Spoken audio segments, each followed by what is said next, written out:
such a quiet day, nothing going on here. Come on, guys, stand, please, right here. Yeah, please flank me. I love it. Good afternoon, everybody. Come on, there's a lot of people here. Good afternoon, everybody. Okay, so as you can all see, we have a couple of special guests here today in the briefing room. I am proud, so proud to welcome to the podium Coach Steve Kerr. Hello. Head coach of the Golden State Warriors and 9-time NBA champion as both a coach and a player, and Steph Curry, 4-time NBA champion and 2-time NBA Most Valuable Player.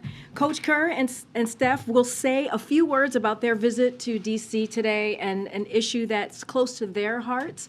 And so I'm going to let them take over. But, you know, I almost went pro. But, you know, being 5'2", 5'3", didn't make it happen. But there's this great video of me and Sue Bird, an amazing icon in the WNBA. You should check that out. But anyway, I'm going to let you guys take over. Yeah, thank you. Thank you so much for having us today. On behalf of the Warriors, I want to thank President Biden and Vice President Harris for the invitation to come to the White House today to celebrate our championship from a year ago. It's a great reminder of how lucky we are to be Americans, to live in a country where we can chase our dreams. I go to take part in a roundtable on gun violence and gun safety with some senior White House staffers, along with Klay Thompson and Moses Moody. Over the last hour or so, we learned a lot about what this administration is doing to help create a safer environment in our country, something that's very close to my heart, and it's wonderful for me to learn a lot more than I knew. So coming in today is it's a great day on many fronts. So thanks for the invitation, and I'm going to turn it over to Mr. Curry. Thanks, Coach. Echo what he said. I want to thank President Biden and Vice President Harris for the invitation to come here. It's something that we don't ever take for granted. 7 years ago, I believe, we were here last celebrating our first championship, and now back to celebrate our fourth. So to have this opportunity to reflect on the accomplishment last year, to bring everybody together to celebrate that, to also acknowledge the play sports has and bringing people together from all walks of life, all backgrounds, to provide inspiration, hope, love, togetherness, and that's what our journey was last year. So to have another opportunity to celebrate that means a lot, and a great opportunity for us from the basketball community to thank President Biden and his staff for all their hard work and diligence on getting Brittany Griner home. Was a big part of our basketball family, and it means a lot to know that she's here and home safe with her family, and all the work that went on behind the scenes to make that a reality. So I just want to say thank you there, and very excited to be here and celebrate the day, celebrate with our families, and appreciate the invitation. This is truly, truly special, so thank you to everybody. Thank you, guys. Thank you so much. Thank you, guys. Thank you. Thanks. Thank you so much. No questions, Karine? It's up to them. No, they as you can imagine, they have a tight schedule. I think they're on their way to meet with the president right now, and then, as you know, some of you will get to see the two of them and the rest of the team at the event that we're having for the Warriors in about an hour, or less than an hour. Okay, folks. Thank you so much for joining us today, and it was great to hear from two people who have really been passionate voices on the issue that you heard them talk about, which was gun violence prevention. And we really, really are thankful to them for using their platform, their very, very big platform, to talk about an issue that is truly, as you all know and report, that is destroying many families across the country, many communities, and as you know, that the president has worked and been a leader on for many decades. And the bipartisan gun prevention bill that was signed this summer just showed the president's commitment to this issue, and as you all know, it continues. It doesn't stop with that legislation. On Friday, it was reported that Republicans have so-called plan to prioritize payments if Congress fails to address the debt ceiling. So I want to be very, very clear here, as I have been, as the president has been. This is not a plan. It is a recipe for economic catastrophe. As President Biden has made clear, Congress must deal with the debt limit and must do so without conditions. But congressional Republicans are threatening to hold the nation's full faith and credit, a mandate of the Constitution, hostage to their demands to cut Social Security, to cut Medicare, and to cut Medicaid. Brinksmanship that threatens the global economy. Their latest idea is that rather than paying its bills, the United States should make payment to wealthy bondholders, including foreign investors, and stop payments for border security, food safety, nursing homes, school lunches, the FAA, drug enforcement, and other programs Americans rely on every single day. This so-called prioritization scheme makes Republicans' priorities pretty clear, crystal clear, if I may add. They want to put wealthy bondholders over ordinary Americans who want safe food, safe skies, safe communities, and secure borders. And it does nothing, absolutely nothing to change the fact that failing to deal with the debt limit would cause economic catastrophe. Bipartisan former Treasury secretaries and independent experts have called out how dangerous failing to raise the debt ceiling would be. And for example, I'll give you a couple. The Chamber of Commerce said it would have catastrophic economic consequences, end quote. In 2011, then Treasury Secretary Tim Geithner called it unworkable and also harmful. And a former economist to Republican Senators Rob Portman, Marco Rubio, and Mitt Romney called it really bad idea and, I quote, disaster. This is just another attempt by congressional Republicans to force unpopular cuts on programs critical to seniors, the middle class, and working families. Congress needs to act and do so swiftly. There is no excuse for political brinksmanship when American jobs and economic safety is on the line here. I also wanted to highlight that this morning the White House released the first ever national strategy to advance equity, justice, and opportunity for Asian Americans, Native Hawaiian, and Pacific Islander communities. The strategy details much needed investment from 32 federal agencies, including improved data, language access, and combating anti-Asian hate. This unprecedented plan builds on the administration's broader equity agenda and President Biden's historic executive order to establish and reinvigorate the White House initiative on AA and NHPIs. And we're proud that the Biden-Harris administration reflects the rich diversity of America, including the first Asian American vice president. 14% of our appointees and nominees identify as AA and NHPI, double the share of the population. You can read the full strategy and more about the initiative on the whitehouse.gov. And finally, this morning, as some of you have already either covered or wrote about, Census Bureau released data that showed that President Biden's first 2 years in office have been the two greatest years for new small business applications on record, with 10.5 million total new business created, with unemployment at a record low and the two strongest years of job creation in our history. There are reasons for economic optimism all over the country. Today's new data is the latest confirmation that President Biden's economic plan is indeed working and is building our economy from the bottom up and the middle out. Zeke, you want to take it? Thanks, Karine. Two questions for you on Ukraine. Start off with, over the weekend, the British government confirmed it was sending tanks to Ukraine for the first time. Will the U.S. follow suit and meet Ukraine's request there? And then separately, Prime Minister Rutte in the meeting in the Oval Office a few minutes ago, very end, he alluded to potentially joining the U.S. and Germany and sending a Patriot missile system to Ukraine. Can you confirm that that was the announcement that's coming out of the meeting? We haven't gotten to read that yet. Okay, so we're going to have a readout very, very shortly. So once we have that, I will share that with all. The team will share that with all of you. As far as Patriot missiles, I can say they discussed that, the war in Ukraine and the importance of all the ongoing security assistance. But I would refer to Dutch for any specifics about their own plans as it relates to that specifically. As it relates to the conversation on, I'm sorry, I forgot the first question. The British movement on that over the weekend. So, look, we are always very very careful on what our, we don't like to tell our allies what they should or should not do. But as you know, we have been partners with them when it comes to Ukraine, partners with our allies, and partners with them on how we are continuing to provide assistance to Ukraine in this aggressive war that we have seen, this brutal war that we continue to see by Russia. But certainly that is not something that we will direct.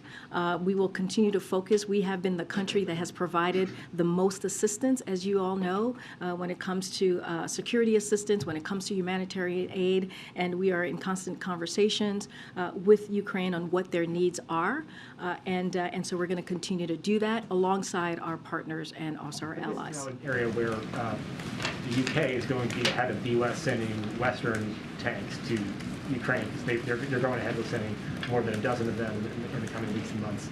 The White House still hasn't approved that. So is that in the offing now for the U.S. to sort of leapfrog ahead back into the lead in providing assistance for Ukraine?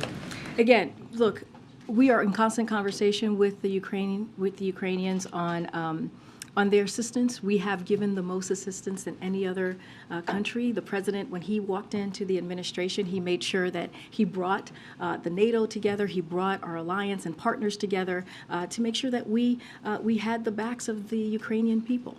And so that is something that we're going to continue to do.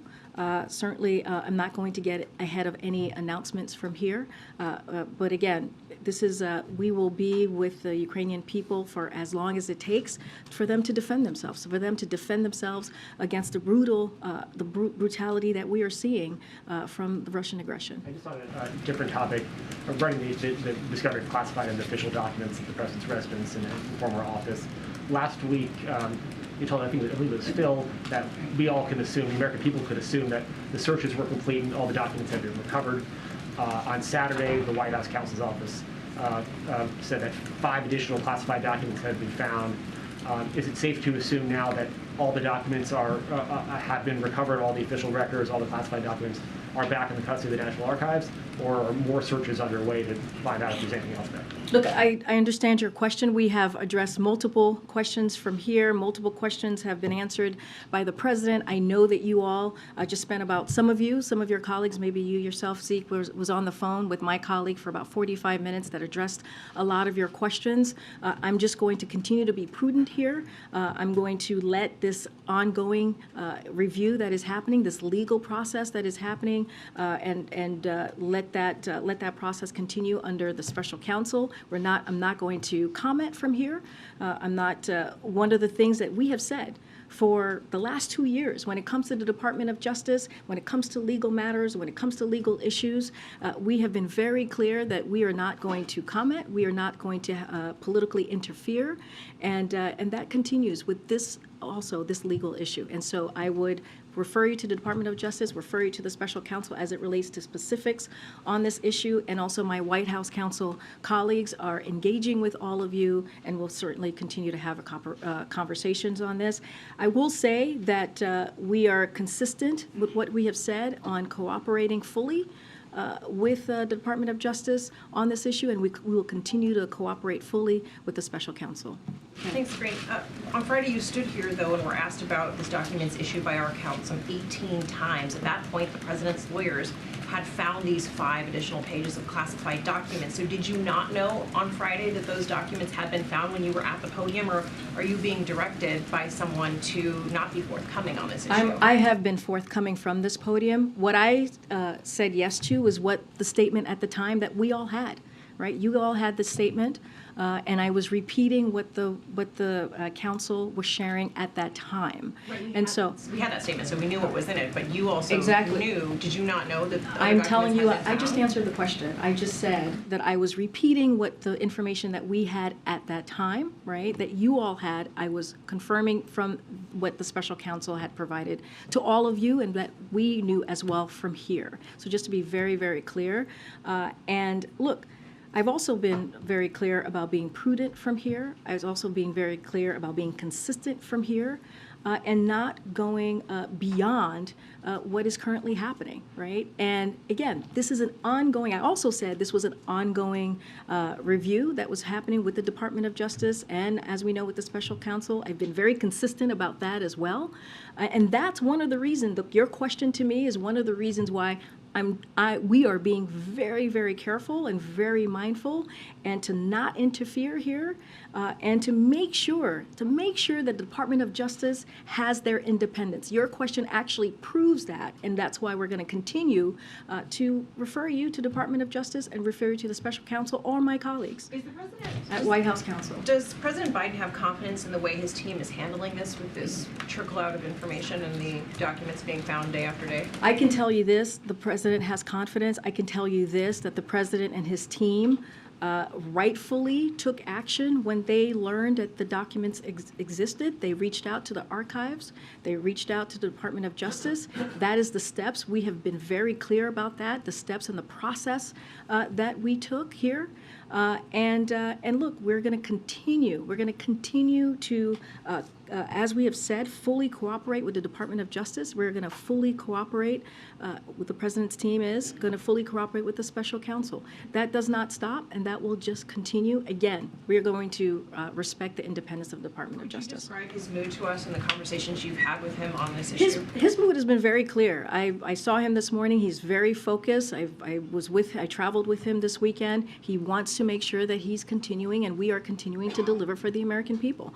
And we've been pretty consistent on that. If you think about last week, you heard from him about how his economic plan is working, how we have seen inflation go down for 6 months straight, how we have seen unemployment numbers at its lowest level in 50 years. That matters. That is also the things that this country, the people in this country, are also very, very concerned about and want to hear what this president is doing every day. That's his focus, and that's what he's going to continue to talk about. Go ahead, Steve. What's the White House reaction to the news in Dnipro where the Russians bombed an apartment building and killed dozens of civilians? So, look, this weekend strikes are another example, as you've heard us say, of the brutal and barbaric war that Russia is waging against the Ukrainian people. And we have seen this over and over again for about 10 months now, almost 11 months now. The United States will continue to provide, as I said at the top, Ukraine with what it needs to defend itself. That is incredibly important. That is a promise that the president made to President Zelensky when he was here not too long ago. And that's including air defense system. Along with our allies and partners, as I just said, we will continue our work to hold Russians forces accountable for the atrocities that they've caused and also the war crimes. But one of the things that we continue to see Russia do is that they underestimate the strength and the courage and the resolve of the Ukrainian people, and they will be proven wrong again in their latest attempts. And the debt ceiling is supposed to reach its ceiling on Thursday. How do you see this debt ceiling fight playing out? What's your strategy for getting an agreement? So look, we have been very clear on this, and I said it at the top, I said it on Friday, and I'll say it today, so has the president. This should not be political brinksmanship. We should be dealing with the debt ceiling without conditions. It is important. We're not going to work our way around this. We're not going to negotiate on this. This is the basic duties of Congress, is to deal with this issue. And let's not forget, in the last administration, they, meaning Democrats and Republicans, were able to deal with the debt limit 3 times. So this is something that needs to be done, that should be done, and we call on Congress to act. Lastly, is the president going to sit down with Republicans and talk about this? Again, this is something that should be done without conditions. We have been very, very clear about that. We are not going to be negotiating over the debt ceiling, but I'll say this more broadly. At the start of the new Congress, and I actually spoke about this last week, we're reaching out to all members in both parties to build relationships and establish points of contact. That is something that the Office of Legislative Affairs has done for the past couple of weeks. But, you know, this has been done, when you talk about the debt ceiling, it has been done in a bipartisan way, and there should be bipartisan cooperation to address this. It should not be a political football. This should not be a political football, and we should do it without conditions. Go ahead, Phil, and I'll come to the back. The president and his team had a pretty clear strategy and list of goals heading into this year. Is there any concern that that may be kind of overtaken by what's been happening over the course of the last week with the investigation? I mean, I just talked about last week what we saw about with the economic plan. We saw the CPI data, and it's showing that inflation is indeed going down because of the president's economic policy. We have seen the president do bipartisan work, bring both sides together. When you think about going to the bridge in Kentucky, and you saw that for yourselves. How the president was able to bring both sides together to talk about an issue that was so important for that region in Kentucky, to talk about infrastructure, something that many presidents before this president had tried to do and were not able to do it. In the last administration, it was a punchline. It was a joke when we talked about Infrastructure Week. And now under this president, we've been able to do it in a bipartisan way. Look, we're going to continue to do the work. We're going to have mayors here in a couple of days. We'll share more information about that event, and the president will talk to them about the work that we are doing and the work that we're going to continue for the American people. We went to Mexico City just about a week ago. We were in Mexico City, feels like 2 weeks ago, but yes, we were in Mexico City about a week ago.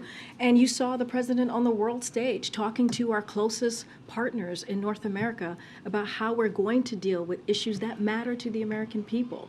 And you saw the friendly engagement. You saw how successful that summit was. And so that's not going to stop the president. He is very much focused on what are we going to do to lower cost. What are we going to do to continue to lower costs? What are we going to do to continue to deliver for the American people? And let me add, too, what Republicans are putting forward. House Republicans, the extreme members of the House, the MAGA Republicans, are talking about raising taxes for middle-class Americans. They're talking about giving a tax break for the wealthiest among us. That's what they want to do. They're talking about attacking women's rights to choose. That's what they want to put forward. And the president is going to speak against that as well and try to make sure that we deliver for the American people. We can do both. And should we assume the president weighed in on the issue a couple of times last week, but given the limitations, given what you've talked about from the podium, that we shouldn't expect the president to give his thoughts or opinions on the ongoing investigation? It is, and you just said, it's an ongoing matter, right? This is an ongoing legal process that's happening currently, and we are going to continue what we've been doing for the last 2 years, which is when it comes to the Department of Justice, when it comes to legal issues, we will not comment. We are going to be prudent from here. We are not going to politically interfere, because one of the things that the president was very clear during the campaign and has been for the last 2 years is that we want to give back the independence that the Department of Justice has. Go ahead, Peter, and then I'll come to that. Just to follow up, if I can, very quickly on this. The White House says Republicans are faking outrage on this issue. Why shouldn't Americans be outraged about classified documents being found in a garage? Look, and I think I've been very clear about this. We have answered questions on this at this podium. You've heard, as Phil was saying, twice from the president talk about this. He said that he didn't know. Right? He said that he was surprised, and he said that he takes classified information and documents very, very seriously. We heard directly from the president on this issue. Now, anything else, anything beyond that, we're just not going to talk about. There's an investigation going on. There's a legal process here, as we've been very, very clear about. I will let the White House counsel talk about any specific details about that, but we're going to be prudent here and make sure that we are not interfering in this process. I guess that's why I'm asking, though, because you've said that you don't want to interfere here and be prudent about the process. But the White House did post a statement saying that Republicans are faking outrage. So to that point, why shouldn't Americans be upset about documents found in a garage? That's for the American people to decide, right? That is for you all, or I'm sure going to talk to many folks out there and have this conversation. But what we do know, right, what we do know from polling that we have seen over and over again, from your coverage, from what we hear, what the president goes out and talks to the American people, they also care about the economy. right? They also care about what is the president doing to lower costs, which is why he took historic action in making sure that gas prices went down at the gas pump. And we saw that happen by more than $1.70.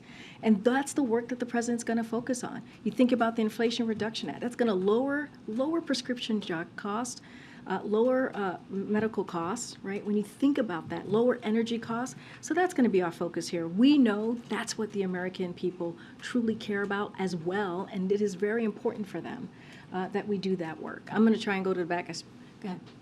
Me? Yes, Thank sir. you, Karine. Just back on the tanks. It seems that everybody's talking about tanks the last few days. In Europe, there's been a bunch of countries saying they either want to give tanks or people should give tanks, and then the Germans are being, on the fence about it. Everyone's talking about it. Nothing's actually happening, apart from the Brits, who of course are not part of the European Union. The president's positioned himself as the leader of this whole alliance, pretty much, right?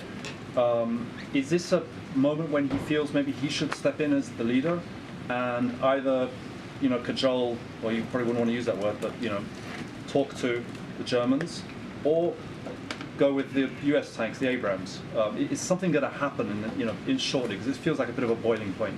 So a couple of things here, and the president's view hasn't changed, and I kind of said it when I was answering Zeke's question, which is he believes that it's up to each country to make their own sovereign decisions here on what types of security assistance and what kinds of equipment they're able to provide Ukraine as Ukraine defends itself against Russia's brutal aggression. For instance, we welcome Germany's recent announcement that they will send infantry fighting vehicles and Patriot missiles battery system to Ukraine.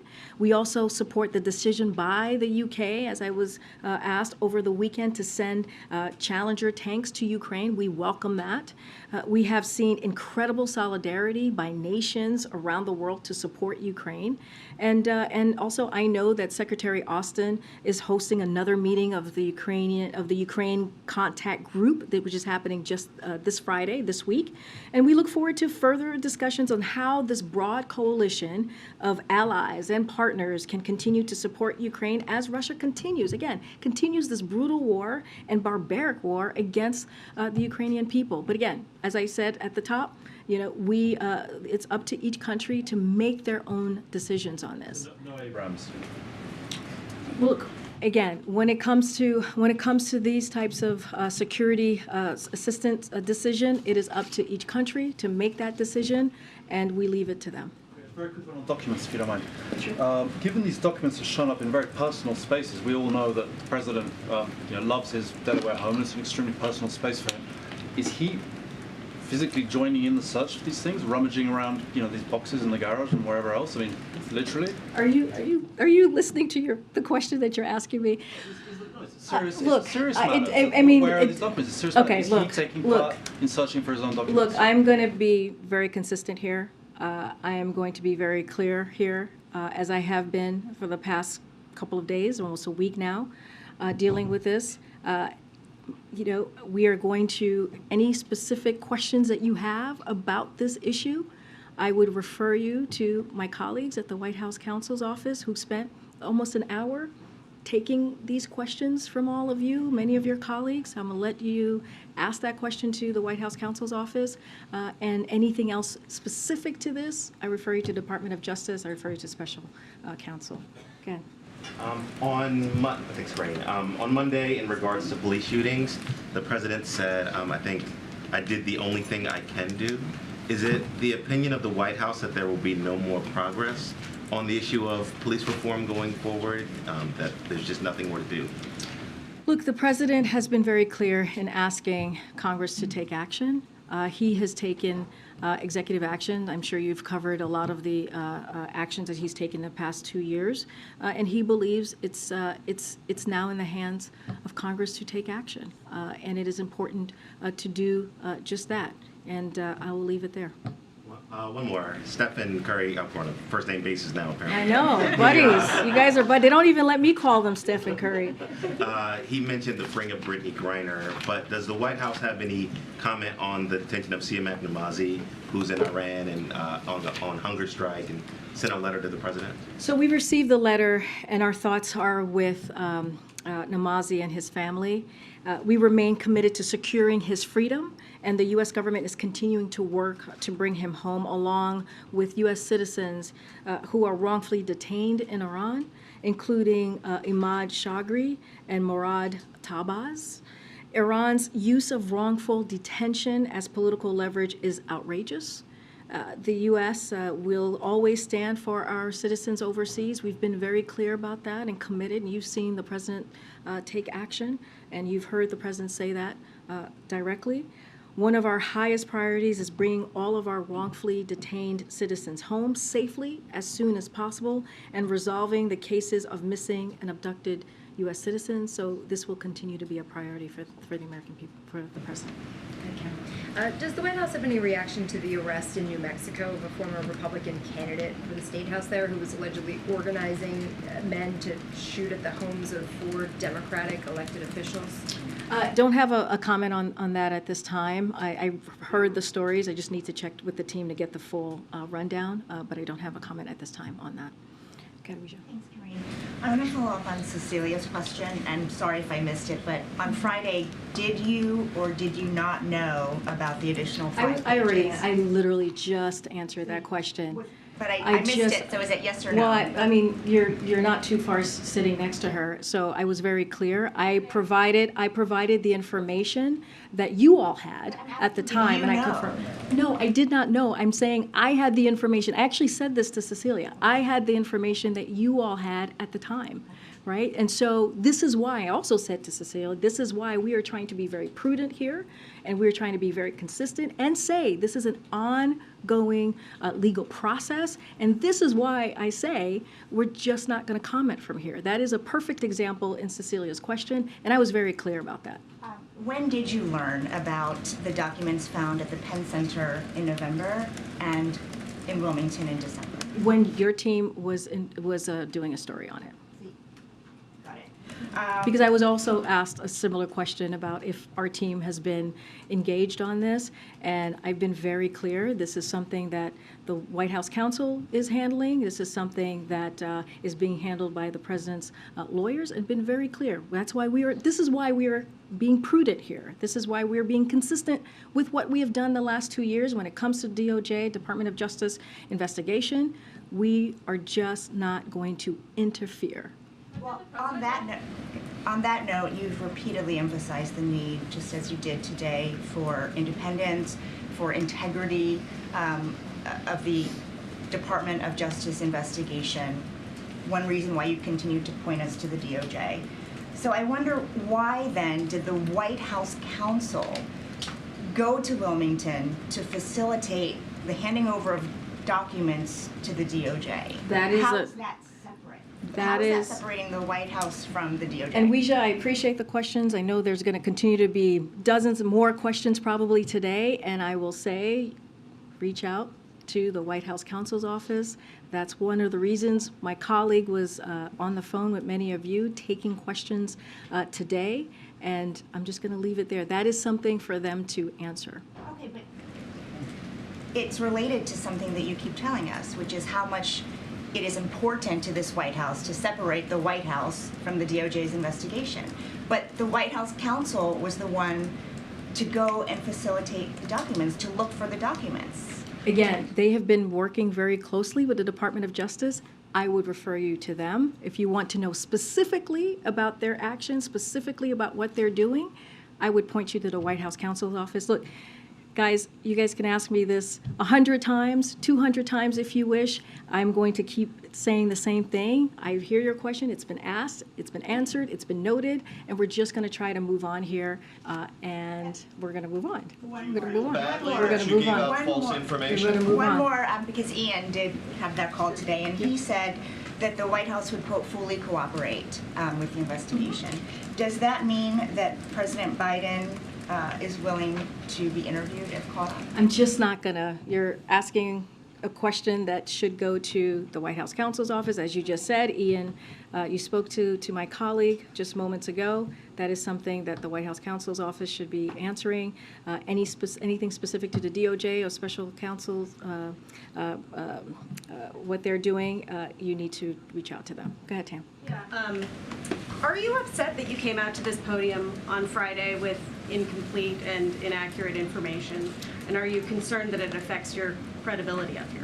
Well, what I'm concerned about is making sure that we do not politically interfere in the Department of Justice, that we continue to be consistent over the last 2 years, and that is continue to refer you all when it comes to an ongoing process, and I'll just leave it there. And let's not forget, there was actually a statement from the counsel's office that you all had at the same time as well. I'm just not going to go down any rabbit hole here. I'm going to be very consistent. I'm going to be very prudent, and again, I've been asked that question. I've answered it. It's been noted, the question, and we're just going to move on. Go ahead, JJ. Thanks. So just to clarify on the debt ceiling again, so the White House has no intention of sitting down with Leader McCarthy on the debt ceiling in the coming month or at all? What we're saying here is that we've been very, very clear. I was clear at the top. I was clear when I was just asked this question. Congress is going to need to address the debt without conditions, and it's just that simple. There should be no hostage taking here. There should be no attempts to exploit the debt ceiling or to leverage it. We're going to be very, very clear about that. And again, and I said this before, this was done 3 times under the last administration in a bipartisan way. This is the duty of Congress. This is something that is their basic duty, to deal with the debt ceiling. And so we're going to continue to be consistent here about that. And again, there should be this should not be used as a political football. So we can accurately report that the White House isn't doing any outreach to Republicans at this time? Well, I said just moments ago, one of the things that we did, and I laid this out pretty clearly when the new Congress started, we reached out to Republicans and Democrats alike to talk about who their point of contact is, to have that conversation, to figure out how we're going to work together. And so there is constant conversations happening with members of Congress and their team. That is something that we are doing almost certainly on a weekly basis, and that always is going to happen. Those conversations are always going to happen. I'm certainly not going to read out every conversation that we're having with congressional members or congressional staff. What I am saying is that we have been very clear that this should be done. When we're talking about the debt ceiling, it should be done without conditions, and it should not be used as a political football. Just wanted to go back to the bilat earlier and the one last week with the Prime Minister of Japan. These are 2 countries that are huge players in the semiconductor chain. Have you made any progress in getting those countries to join the efforts that the U.S. has started to restrict China's access to those semiconductors, to that technology? So just want to be very clear on this as well. We don't push any of our allies or our partners. We consult with them closely, and they make their own decisions. And this is how we move forward with our relationship, again, with our allies and partners. We all recognize the importance of this issue to national security, and the President did discuss it, along with a host of other important regional and global issues. Look, this is going to be a continuing part of a group consultation here, and I don't have any announcements to make or anything further to share on this. But does the President feel that the U.S. can be successful in preventing China from getting that technology if these types of countries like the Netherlands, like Japan, don't join, even if it's not exactly the same restrictions, but don't join in those types of efforts? Again, we're just not going to push our partners and allies here. Again, the President, it did come up in their conversation. I'm just not going to getting into specific conversations or what happened or what was said. What we believe is that our close allies and partners make their own decisions on these types of things. Okay. Is there a bipartisan plan for our youth today? Do we have a focus on either education? Are we looking at, I just wanted to soften the mood a little bit in the room, but is there anything that we're focusing on in terms of education, in terms of funding for new programs that we've come to the table to agree upon? Well, thank you for your question. Look, the Department of Education, which is leading on that, on education and what we're doing to deliver for young people, certainly is a priority for this president and for the Department of Education. Don't have any specific programs or new programs to announce from here, but that is, making sure that young people have what they need to have a good, strong education, of course, is a priority for this president. Let's not forget, the First Lady is an educator herself, and she talks about that and has done the work as well as First Lady on the things that this administration is doing to move that ball forward. Don't have anything specific to share, but clearly it's a priority for us and our young people across our millions and millions of young people across the country to make sure that they have, just and fair opportunities and that they should have. Go ahead. Yeah, I'll come thanks. to you later. Yeah, thanks, Karine. So I want to ask you about trade. We're days away now from the president being 2 years in office, and there have been no completed trade deals. Why not? So a couple of things here. So when the president was running, he made clear that we will invest in American workers and communities before pursuing new trade deals, and this is exactly what we've been doing. You've seen it for yourselves. You've heard the investments that have been made, especially as you think about manufacturing coming back to the U.S., and that is exactly what we're going to continue to do. So you've seen our economic agenda spur historic recovery and a manufacturing boom at home. More than 750,000 manufacturing jobs were created right here under this president. At the same time, we're working. Most of the jobs added Well, back. we go we go back and forth on this, Ed. I hear you. I'm 750,000 jobs. Let me finish your answer. You asked me a question, but at the same time, we are working swiftly to finalize the Indo-Pacific Economic Framework, which represent 40% of the world GDP, and will address the core issues that will define much of our success in the coming decades, like clean energy and the digital economy, while fortifying our economies against a range of threats from fragile supply chains to tax havens.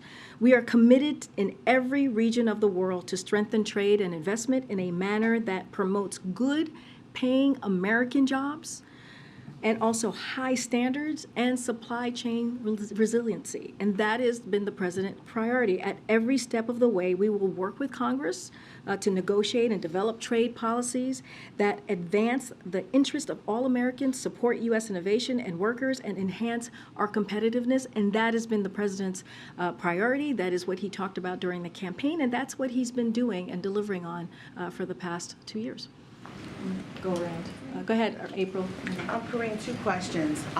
You just, from the podium, in an answer to one of the reporters, you said something about you don't want to politically interfere when it comes to this investigation on the documents. I asked you when we first heard about the documents, there is a political component and a legal component. But can you expound upon what you don't want to interfere on politically? Because many pundits, many lawyers, many politicians are saying that this is also an issue that could prohibit a lot of work in this with the 118th Congress, a lot of work for the American people in this moment. Could you expound on what you were talking about? Well, look, I'm not going to get into politics from here, and I've been very clear about that. I've answered that question multiple times already. What I can say is that the president's going to stay laser focused on delivering for the American people. And that's going to continue to be the work that he sees at hand. When it comes to the economy, when it comes to the bipartisan infrastructure legislation, when it comes to implementing the Inflation Reduction Act, which we announced a couple of items last week on how important it's going to be for Medicare to negotiate. That is something that is going to be critical for the American families, for American people across the country, being able to negotiate the price of drugs and cap it at $2,000 a year. That's going to make a difference in people's lives, right? Continuing to do the work that he has been doing to lower costs. And we've seen that. We've seen that the president's economic plan is indeed working. And so, look, that is not going to stop us. That is something we're going to continue to talk about. And you're seeing how the work that he's put in the last 2 years, his administration, the work that he's done with Congress in a bipartisan way in historic fashions is actually working. And so that's going to be our focus. And in this moment, there are Democrats who are saying they're looking to tomorrow. It's a bright spot for Democrats with the inauguration of Wes Moore as Maryland's first black governor, as the third black elected governor in the nation. What does the president say, and what does this White House say about his elevation, a citizen who rose to the highest heights in the state of Maryland, especially as he campaigned for him? Well, the president is very much looking forward to working with Governor Wes Moore. And, you saw the governor, I don't even know, is he a governor-elect yet, or has been a governor-elect? So I want to give him the right title here. And you saw Wes Moore, Governor-elect Wes Moore, and the president many times over the last several months. They developed a friendship. The president's very much looking forward to working with him. And we think it's important. It's important to have that representation. It's important to have someone as, someone who is qualified and passionate about the work as Wes Moore, be in a position where he can make a change and make a difference for Marylanders. And so that is critically important. Look, there is bright spots. There are, just if you look across the country, what we saw in state elections and what we saw with governorships, what we saw in other really key important states, state offices, it was a bright spot. And let's not forget, one of the reasons that we saw that is because of the president's plan, the president's agenda, and what he was able to set forth for the midterms. Remember, everyone was talking about the red wave, and that didn't happen. And that didn't happen because of the president's leadership. Karine. Thank you, Karine. Just want to ask you about something you said last week. Last week you were pretty insistent that you believe that the president's attorneys did the right thing. Do you still believe that? Yes, they did the right thing when it comes to making sure that when the documents were found, they handed it over to the archivist, and it was handed over to Department of Justice. But again, Steve, I'm going to be very prudent here. I am going to be very consistent. It is an ongoing legal process. I'm not going to say more. But the reason I ask is that what we now know, the president's counsel statement, the president's personal lawyer statement, shed a bit more light on this, but they raise more questions. Namely, the first call that the president's personal attorneys made on November 2nd was not to the FBI that they had found what we now know were top secret documents out in the open. The first call was to officials here at this White House in the West Wing. How is that the right thing? Isn't it the right thing when you see if you're a lawyer and you don't have a security clearance and you see a classified document, shouldn't you call the Justice Department's National Security Office right away? Again, I'm going to refer you to the White House counsel's office. That is something for them to answer. That is a very specific question that they should answer, that they will engage with on you on this, just like my colleague did for almost an hour and had this conversation with all of you. It was about a half hour, but let me widen out. Why is it the matter of this White House counsel to deal with documents from 2 administrations ago? We're not talking about presidential records from this White House. Why is this White House counsel involved in this matter at all? Again, this is something for the White House counsel to address. I am not going to address that from here. I will refer you to them, and I will refer you to the special counsel and anything that is specific to this particular issue. We're being pulled. Folks have together. Okay, folks have together. I'll see you guys tomorrow. You told me 6 times that turned out to be false. Are you sorry about that? I'll see you tomorrow. Come talk to me. I'll see you tomorrow.